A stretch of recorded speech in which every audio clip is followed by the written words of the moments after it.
Importance of perception in organisational behaviour, वो भी mean सही है। उसके बाद है अब इसमें कुछ पॉइंट्स हैं, सो हमें बेसिकली 8 पॉइंट्स हैं इंपॉर्टेंस ऑफ परसेप्शन के लिए। सो वन बाय वन हम इनको डिस्कस करेंगे। पहले एक दफ़ा मैं आपके लिए रीड कर देती हूँ। Decision making, communication, leadership, organisation culture, conflict resolution, performance, productivity and satisfaction and retention. So let's start from decision making. Perception plays a crucial role in how individual assesses situations, evaluate options and make decisions.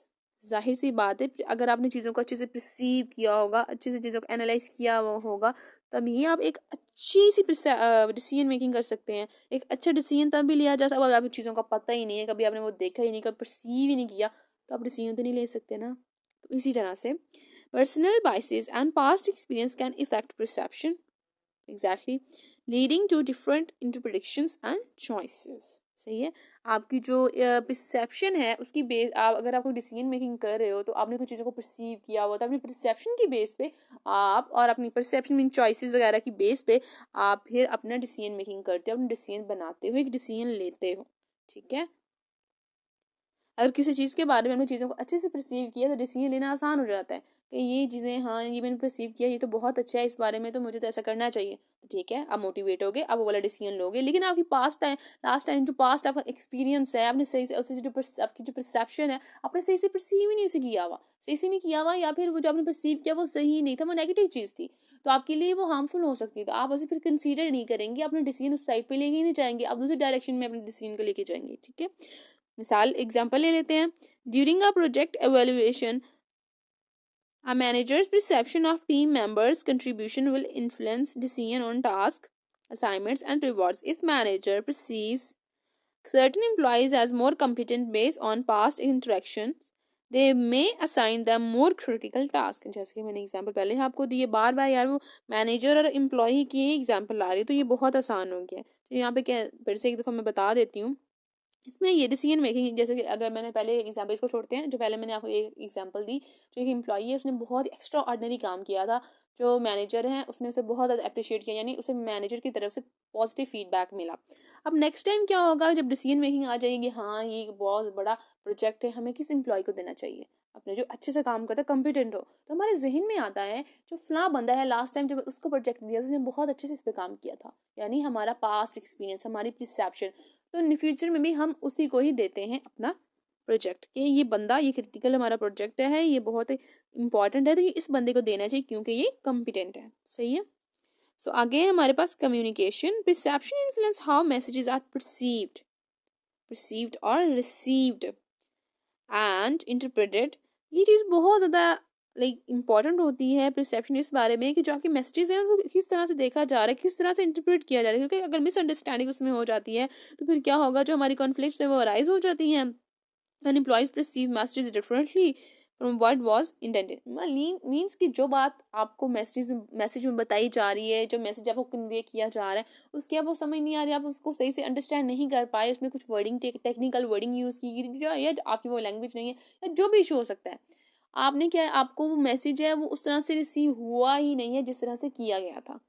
आपके for example वो आपको आगे मिसाल है हमारे पास, our team leaders feedback intended to be constructive might be perceived as a criticism if not communicated effectively, leading to demotivation among team members.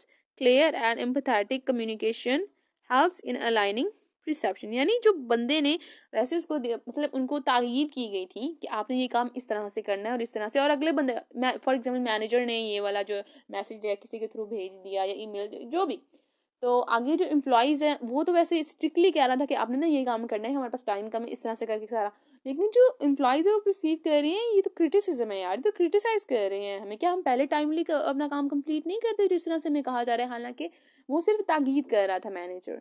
ठीक है। सो मैनेजर जस्ट उन्हें कह रहा था, ठीक है, इंस्ट्रक्शंस दे रहा था, और जो एम्प्लॉयज़ है उन्होंने परसीव किया कि ये बंदा तो हमें क्रिटिसाइज कर रहा है। तो इस तरह से मिसपरसेप्शंस हो जाती हैं, मिसअंडरस्टैंडिंग और कन्फ्लिक्ट्स अराइज हो जाती हैं जब आपकी जो कम्युनिकेशन है इफेक्टिव नहीं होती। ठीक है। और आपके जो मैसेजेस हैं उनको क्या किया, डिफरेंटली एनालाइज किया जाता है, रिसीव किया जाता है। सो नेक्स्ट हमारे पास leadership. Leaders perception of their employees effect their leadership style interactions. जैसे कि मैंने पहले आपको बताया कि जो हमारे लीडर्स हैं वो अपने फॉर एग्जांपल मैनेजर्स वगैरह हैं, वो हमारे एम्प्लॉयज़ को देखते हैं कि वो हार्ड, ये एग्जांपल वैसे मैं पहले भी दे चुकी थी ना, दोबारा दे कोई बात नहीं है, एग्जांपल्स हैं हमारे पास मिसालें सो जैसा कि पहले हमारे पास आ गया है, एग्जांपल आई हुई है कि जो लीडर हैं या जो मैनेजर है वो क्या करता है कि वो अपने एम्प्लॉयज़ को देखता है ये बहुत ज़्यादा हार्ड वर्किंग है, टाइमली अपने टास्क कंप्लीट करते हैं, ठीक है, कोई एक्सक्यूज़ नहीं देते, बहुत ही कम्पिटेंट हैं। तो फिर उस उन एम्प्लॉयज़ को देखते हुए जो हमारे मैनेजर हैं या फिर जो लीडर है, उनका जो लीडिंग स्टाइल होता है वो चेंज हो जाता है, ठीक है। वो बहुत ज़्यादा उन पर बर्डन फिर नहीं डालते, स्ट्रिक्ट इंस्ट्रक्शंस नहीं दी जाती, ठीक है, उन्हें डिमोटिवेट नहीं किया जाता। सही है, तो इस तरह के काम तो होते हैं क्योंकि हमें पता है जो हमारे एम्प्लॉयज़ हैं वो बहुत अच्छे से काम कर रहे हैं, तो हमें ज़्यादा हाश होने की ज़रूरत ही नहीं है, वो अपना सारा काम सही से पूरा कर रहे हैं और बहुत प्रोडक्टिव है, ठीक है। तो हमारा जो लीडरशिप स्टाइल है वो उसके मुताबिक चेंज हो जाता है। लेकिन अगर जब हम देखते हैं कि जो हमारे एम्प्लॉयज़ है वो तो हार्ड वर्क कर ही नहीं रहे, कॉम्पिटेंट भी नहीं है, ठीक है, और प्रोडक्टिव भी नहीं है, फिर क्या जो हमारा लीडरशिप स्टाइल है वो स्लाइटली नहीं बल्कि मेरे ख्याल से कम्प्लीटली चेंज होना चाहिए, चेंज हो जाता है। और हम जो बहुत ज़्यादा स्ट्रिक्ट बिहेव करते हैं और बहुत ज़्यादा उनको टास्क दिए जाते हैं, बहुत ज़्यादा उनसे काम लेने की कोशिश, क्योंकि जब आप काम कोई कर नहीं रहा तो फिर हमें काम लेना पड़ता है, तो फिर उनसे काम लिया जाता है। तो इस तरह जो आपका लीडरशिप स्टाइल है ना वो चेंज हो जाता है, आप रिसीव करते हो कि हमारे जो एम्प्लॉयज़ हैं वो किस तरह से काम कर रहे हैं, ठीक है। तो ये लीडर्स की परसेप्शन होती है अपने एम्प्लॉयज़ के बारे में, फिर अपने लीडरशिप स्टाइल को अकॉर्डिंगली चेंज करते हैं। उसके बाद हमारे पास है मिसाल, एग्जाम्पल ज़रूरी है। For example, a leader who perceives their team as a capable and motivated is likely to adapt a transformational leadership style, inspiring and empowering employees. Conversely, a leader with a negative perception may mismanage, leading to disengagement. जो manager है वो perceive किस तरह से कर रहा है अपने एम्प्लॉयज़ को, मैंने बताया एक तरह से वो कर, एक बहुत हार्ड वर्किंग है और एक मैंने बताया कि वो हार्ड वर्किंग है ही नहीं। तो इसमें एक दूसरा भी हो सकता है कि वो हार्ड वर्किंग हो, लेकिन जो जब मिसपरसेप्शन होती है, मिसपरसेप्शन की बात कर रही हूँ, जब मिसपरसेप्शन होती है उस टाइम पे क्या होता है कि जो हमारे एम्प्लॉयज़ हैं वो बहुत हार्ड वर्किंग होते हैं, बहुत प्रोडक्टिव होते हैं, लेकिन जो हमारे मैनेजर है वो सही से उन्हें परसीव ही नहीं कर पाते, एनालाइज कर ही नहीं पाते। जब आप अच्छे से परसीव ही नहीं कर सकोगे, बिहेव आप उनके साथ अच्छा नहीं रखोगे, उनको डिमोटिवेट किया जाएगा, तो इससे क्या ऑटोमेटिकली क्या होगा, जो हमारे आपके जो एम्प्लॉयज़ उनकी मोरल लो हो जाएंगे, वो उनकी जो प्रोडक्टिविटी है वो भी कम हो जाएगी, वो हार्ड वर्क भी नहीं करेंगे। तो इस तरह से आपकी जो परसेप्शन है, जो कि हमारा टॉपिक है परसेप्शन का, एक बहुत ही इंपॉर्टेंट रोल है, ठीक है, कि हमने चीज़ों को सही से परसीव करना है, कहीं भी मिसपरसेप्शन हो जाती है तो बस आप गए काम से। उसके बाद organisational culture, perception contributes to the development and maintenance of organisational culture, the way employees perceive organisation values, norms and behaviours shapes the overall culture and influence their interactions and behaviour. जाहिर सी बात है, जो अब इसमें मैं एक आपको अच्छे से एग्जांपल देती हूँ। एग्जांपल ये है, एक ऑर्गेनाइजेशन है, ठीक है, उसका जो कल्चर है वो जो आपके अंदर कैपेबिलिटीज हैं या आपकी क्वालिटीज हैं या जो आपके पैशन है उससे मिलता जुलता है, तो आप उस ऑर्गेनाइजेशन के लिए बहुत ही ज़्यादा इफेक्टिव हो, ठीक है, बहुत ज़्यादा अच्छे साबित होंगे और वो ऑर्गेनाइजेशन आपके लिए, क्यों कि आप वैल्यू देते हो, वही चीज़ें उस ऑर्गेनाइजेशन का कल्चर है। तो इससे हम एक एग्जांपल ले लेते हैं। In a company that values innovation, employees who perceive this culture emphasize are likely to propose new ideas and engage in creative problem solving। यानी एक बंदा है जो है इनोवेटिव, ठीक है, उसके पास हर प्रॉब्लम का सोल्यूशन होता है और वो क्रिएटिव किस्म से काम करना चाहता है, नए नए आइडियाज लाना चाहता है, और फिर वो एक ऐसी ऑर्गेनाइजेशन में चला भी जाता है जिसका कल्चर ही इस तरह का है, उन्हें इस तरह की बंदे की जरूरत भी है, तो फिर आप बिल्कुल एक सही जगह पर फिट हो जाते हो। तो ये culture organisation perception matters a lot. Okay, so next हमारे पास है कन्फ्लिक्ट रेजोल्यूशन। देखो, जब आप चीज़ों को अच्छे से परसीव करोगे, सही है, तो जब चीज़ों को अच्छे से परसीव किया जाएगा तो जो आपकी प्रॉब्लम सॉल्विंग है वो उसमें काफ़ी आपकी हेल्प रहती है, ठीक है, बहुत हेल्पफुल ये रहता है किसके लिए, हमारी प्रॉब्लम सॉल्विंग के लिए। जब चीज़ों को अच्छे से परसीव ही नहीं किया, हमें पता ही नहीं चला क्या हुआ है क्या नहीं हुआ, हम पीछे से उठ के आ जाएं, जैसे कि 5 बंदों के आपस में मसला हो गया, लड़ाई कर रहे हैं एम्प्लॉयज़, हम पीछे से जी अपने ऑफिस से उठ के आ रहे हैं, ऐसे डांटना शुरू कर दिया, ये हो गया वो, भाई क्यों, आपको पता ही जब नहीं है कि किस बात पे लड़ाई हुई है, वजह क्या है, किसने पहले बात की, किसने बाद में ही, आर्ग्यूमेंट्स एक दूसरे को क्या दी जा रही है, ऐसे आपने डांटना शुरू कर दिया उनको, कहीं जी आप लोग साइड पे, इससे ये काम तो नहीं चलेगा। इस तरह तो फिर ये होगा जो आपके एम्प्लॉयज़ हैं वो डीमोटिवेट हो जाएंगे, जिनका कसूर था, खैर किसी का भी कसूर नहीं था, तो ये है कि आपने तो किसी का भी कसूर नहीं था। पहली बात तो वो डीमोटिवेट हो जाएंगे कि हमारी कोई बात भी नहीं सुनेंगी और हमें चुप करा के बिठा दिया गया। पहली बात तो ये होगी। और दूसरी बात ये, उनके दरमियान जो मसला था वो सॉल्व ही नहीं हुआ। जब तक वो मसला सॉल्व नहीं होगा वो आपस में मिल के आपकी वो एक प्रोजेक्ट पे या आपकी ऑर्गेनाइजेशन के लिए काम ही नहीं कर सकेंगे। Of perception in organisation behaviour हमें यही बताया जा रहा है जो आपने चीज़ों को परसीव करना है वो ज़रूरी है। यानी जो perception place a critical role in conflict resolution, की चीज़ों को आप अच्छे से परसीव करोगे फिर आप जो आपकी जो कॉन्फ्लिक्ट्स हैं उनको रिजॉल्व कर सकोगे, आपकी जो ऑर्गेनाइजेशन है वो स्मूथली वर्क करेगी। सो बेसिकली यही ये जो टॉप हमारा फिफ्थ वाला पॉइंट है इसका यही मतलब है। रीड कर लेते हैं। Understanding how different individuals perceive a conflict and can help in addressing the root cause and finding effective solutions. Recognizing and addressing perceptual differences can lead to better conflict management। ठीक है, जो बात मैंने अभी की।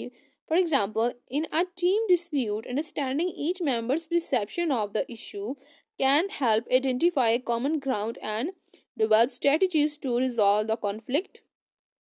Active listening and empathy are key to aligning perceptions। ठीक है, अभी चीज़ों को आप पहले तो आप इन चीज़ों को अच्छे से देखो, आप सुनो, फिर सोचो, देन आप उसका सोल्यूशन निकालो। ठीक है, तो ये इन सब चीज़ों के लिए परसेप्शन ज़रूरी है। जब तक आप चीज़ों को परसीव ही नहीं करोगे तो आप आंसर आप उसको रिजॉल्व नहीं कर सकोगे। सिक्स पॉइंट है हमारे पास, employees perception of their work environment management and organisation policies can impact their motivation and performance. ठीक है, जो एम्प्लॉयज़ हैं उनकी जो परसेप्शन है उनके वर्क इन्वायरमेंट के बारे में, उनकी मैनेजमेंट के बारे में, उनकी ऑर्गेनाइजेशन की जो पॉलिसीज़ है उनके बारे में, जो उनकी जो परसेप्शन है वो बहुत ज़्यादा इंपॉर्टेंट होती है। ठीक है, उसी परसेप्शन को देख के वो मोटिवेट होते हैं और उनकी जो परफॉर्मेंस है वो अच्छी या बुरी होती है, वो प्रोडक्टिव और या नॉन प्रोडक्टिव साबित होते हैं। ठीक है, उसके बाद positive perception can lead to higher job satisfaction and productivity. जाहिर सी बात है, while negative perception can result in dismanagement and low morale। Very easy, ये वाला तो बहुत ही आसान हमारे पास पॉइंट था, मेरा नहीं ख्याल इसको एक्सप्लेन करने की ज़रूरत है। लेकिन हाँ, मैं जो चीज़ें आपको अब उर्दू में भी एक्सप्लेन कर रही हूँ, चलें ठीक है, पहले मैं इंग्लिश में जस्ट रीड करती थी आपको समझ नहीं आती थी। ठीक है, लेकिन अब मैं उर्दू में एक्सप्लेन कर रही हूँ, आपने मुझे ज़रूर बताना है कि क्या अब आपको समझ आ रही है, ख़ास तौर पे उस बंदे ने या बंदी ने जिसने मुझे कमेंट किया था कि उर्दू में एक्सप्लेन करें। ओके, well example है, an employee who perceive their contribution as a valued and recognized by the organization is likely to perform at their best and take pride in their work। Then productivity perception affects how employees view their tasks, responsibilities and overall job role। जाहिर सी बात है कि जो task हैं, आपकी responsibilities हैं या आपके जितने भी रोल्स हैं आपकी जॉब के अंदर, अगर आप उसको अच्छे से परसीव करोगे और आपको लगता है कि आप उसके लिए कैपेबल हो तो आप बहुत ज़्यादा प्रोडक्टिव होंगे। लेकिन अगर आप उसको सही से देख ही नहीं पाओगे कि आपका टास्क क्या, आप उससे परसीव ही नहीं कर, आपकी मिसपरसेप्शन हो जाएगी, आपको पता नहीं होगा आपने करना क्या है, कब करना है, किस तरह से करना है, क्या क्या रिस्पॉन्सिबिलिटीज़ हैं, क्या आपके टास्क हैं। आप मेरी तरह के बंदे हैं तो आप भूल जाएंगे आपकी रिस्पॉन्सिबिलिटीज़ क्या हैं, आपके टास्क क्या हैं, ओवरऑल आपका रोल क्या है। ठीक है, वैसे मैं नहीं भूलती, मैं की बंदी नहीं हूँ, वैसे बात की मैंने फनी करने के लिए। ठीक है, एंड ओवरऑल जॉब का रोल होगा। अगर उन चीज़ों के बारे में आपको पता ही नहीं है, आपने सही से उसको परसीव ही नहीं किया हुआ, इट मीन्स दैट कि मिसपरसेप्शन होगी तो आपकी प्रोडक्टिविटी कम होगी। आपको लगता है बहुत अच्छे से काम कर रहे हो, लेकिन जो आपके पास टास्क है वो तो कंप्लीट ही नहीं हुए। फॉर एग्जांपल, आपके पास दो तरह के टास्क है, आपने एक कर लिया और बहुत टाइमली कर लिया, दूसरे का आपको पता ही नहीं, वो पड़ा हुआ वैसे ही, हम ओह तो वैसे ही पड़ा हुआ है, तो फिर हमें लगता है हम बहुत ज़्यादा प्रोडक्टिव हैं लेकिन हम होते नहीं हैं। ठीक है, उसके बाद जो हमारी रिस्पॉन्सिबिलिटीज़ हैं वो इतनी ज़्यादा, वो कोई 10 से 12 हमारी वहाँ पे हमें काम दिए जाते हैं मिसाल के तौर पे 10 से 12, क्योंकि रिस्पॉन्सिबिलिटीज़ तो काउंट ही नहीं होती अकॉर्डिंग टू मी।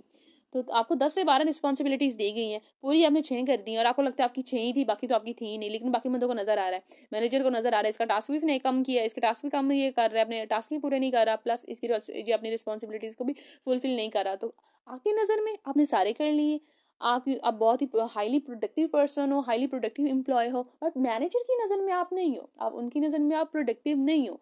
सो इस तरह की मिसपरसेप्शंस होती हैं जो कि बहुत ज़्यादा बाज़ का डेंजरस भी हो जाती है, आप जॉब से भी निकाला जा सकता है। So be careful.